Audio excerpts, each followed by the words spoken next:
Class 8 subject mathematics exercise 1B का पहला question, निम्नांकित कथनों में से सत्य कथन को चुनिए। देखिए हमें ट्रू फॉल्स दिए हैं, ये सही कौन सा है वो हमें चुनना है। देखिए इधर पहला पार्ट दिया है 2/-5 गुणा -3/4। देखिए दोनों साइडों में हमें अगर दोनों संख्याएं लिखी हैं तब तो वो बराबर यानी कि इक्वल टू का चिन्ह सेटिस्फाई हो रहा है। देखिए दोनों संख्याएं लिखी हैं, इधर -3/4 और 2/-5 दोनों तरफ लिखी हैं, इसका मतलब ये सही है। इसे अगर हम सॉल्व करेंगे तो दोनों साइडें बराबर आएंगी हमारी। इसी प्रकार हम सेकेंड क्वेश्चन की तरफ चलते हैं। सेकेंड क्वेश्चन है हमारा -2/-3 गुणा 1/5। इधर भी देखिए 3 संख्याएं इधर लिखी हैं तो हमारी इधर भी 3 ही संख्याएं लिखी हैं और वही जो संख्याएं इधर लिखी हैं वही संख्याएं इधर लिखी हैं, यानी कि इसे हम सॉल्व करेंगे तो हमें दोनों साइडें बराबर प्राप्त होंगी क्योंकि समान पद लिखे हैं दोनों तरफ। इसी प्रकार थर्ड पार्ट देखते हैं, 3/4 और -5/7 का गुणनफल परमेय संख्या नहीं है। देखिए कह रहा है कि 3/4 और -5/7 का गुणनफल मतलब गुणा इनका परमेय संख्या नहीं है। ऊपर की संख्या ऊपर गुणा करेंगे, 5×3=15/7×4 जबकि परमेय संख्याएं वह होती हैं जो P/Q के रूप में लिखी होती हैं। तो ये हमारी P/Q के रूप में लिखी है ये संख्या हमारी, तो ये परमेय है। लेकिन हमसे क्वेश्चन में कह रहा है ये परमेय संख्या नहीं है, तो इसी प्रकार ये क्वेश्चन हमारा गलत होता है। इसी प्रकार देखिए ये हमें 3/4 गुणा में दिया, ये दोनों संख्याएं प्लस में दी हैं। पहले हमने इस संख्या से गुणा करके लिखा है, फिर इससे गुणा करके लिखा। अगर हम इस वाले को हल करेंगे और इस वाले को हल करते हैं तो दोनों साइड हमारी बराबर आएंगी, यानी कि इसका मतलब ये क्वेश्चन हमारा सही है। अब हम क्वेश्चन नंबर सेकेंड की तरफ चलते हैं। एक क्वेश्चन नंबर सेकेंड है हमारा, निम्नांकित कथनों को गुणा की क्रिया करके सत्यापित कीजिए। देखिए बीच में बराबर का साइन लगा है हमारा, ये साइड भी हमारी हल करने पर बराबर आनी चाहिए, ये साइड भी हल करने पर बराबर आनी चाहिए। इस साइड को हम बोलते हैं LHS लेफ्ट हैंड साइड और इस साइड को बोलते हैं RHS राइट हैंड साइड, यानी कि बायां पक्ष बराबर दायां पक्ष।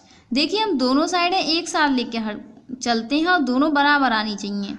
2/7 गुणा -11/8 इक्वल टू -11/8 गुणा 2/7। 2 एकम 2, 2 चौक 8, इधर 2 एकम 2, 2 चौक 8। इधर बचा हमारा 1/7, इधर बचेगा -11/4 इक्वल टू में हमारा -11/4 है गुणा 1/7। ऊपर की गुणा ऊपर करेंगे हमें प्राप्त होगा -11/7 चौक 28 इक्वल टू -11 एकम 11/7 चौक 28, यानी कि हमें दोनों साइडें इक्वल टू यानी कि बराबर प्राप्त हुई हैं। अतः ये हमारा क्वेश्चन सही है। अब हम सेकेंड क्वेश्चन की तरफ चलते हैं। सेकेंड क्वेश्चन में हमें दिया है -8/9 गुणा 15/17 इक्वल टू 15/17 गुणा -8/9। देखिए काटते हैं, 3 तियाँ 9 होता है और 3 पंजे 15। इसी प्रकार से इधर काटते हैं, 3 तियाँ 9 और 3 पंजे 15। हमारा बच्चा -8/3 गुणा 5/17 इक्वल टू 5/17 गुणा -8/3। देखिए 8 पंजे 40 होता है, माइनस का 40 आएगा। 17 तियाँ होता है 51 इक्वल टू 8 पंजे 40, माइनस लिखा है माइनस का आएगा, 17 तियाँ 51। देखो इस क्वेश्चन में भी हमें दोनों साइडें बराबर प्राप्त हुई हैं। अब हम इसके क्वेश्चन के थर्ड पार्ट की तरफ चलते हैं।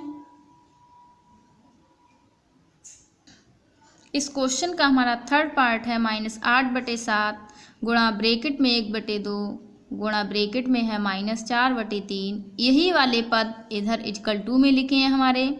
देखिए 8/7 गुणा 1/2 गुणा -4/3 इजकल टू -8/7 गुणा 1/2 गुणा -4/3। हमसे क्वेश्चन में कह रहा था गुणा की क्रिया करके सत्यापित कीजिए। ऐसे दिख तो हमें ऐसे भी रहा है कि इधर भी समान संख्या लिखी है और इधर भी समान संख्या लिखी है, तो इजकल टू यानी कि ये वाला पद भी हमारा हल करके बराबर आएगा और ये वाला भी, दोनों बराबर आएंगे। लेकिन हमसे कह रहा हल कीजिए। देखिए 2 चौक 8, ऐसे इधर काटेंगे, 2 एकम 2, 2 चौक 8। हमें ऊपर प्राप्त हुआ -4/7 गुणा यहाँ 1 प्राप्त हुआ, इधर -4/3 इजकल टू प्राप्त हुआ -4/7 गुणा 1 गुणा -4/3। 4 चौक 16 होता है, माइनस माइनस प्लस, 7 तियाँ 21। ऐसे इधर 4 चौक 16/7 तियाँ 21। ये संख्याएं भी इस क्वेश्चन में हमें बराबर प्राप्त हुई हैं। कहने का मतलब ये है LHS साइड इजकल टू हमें प्राप्त हुई RHS। LHS left hand side बायां पक्ष, RHS राइट हैंड साइड दायां पक्ष। इसी प्रकार हम इस एक्सरसाइज के क्वेश्चन सेकंड का थर्ड पार्ट कंप्लीट होता है। अब हम अगले की वीडियो में क्वेश्चन नंबर 3 से समझाएंगे।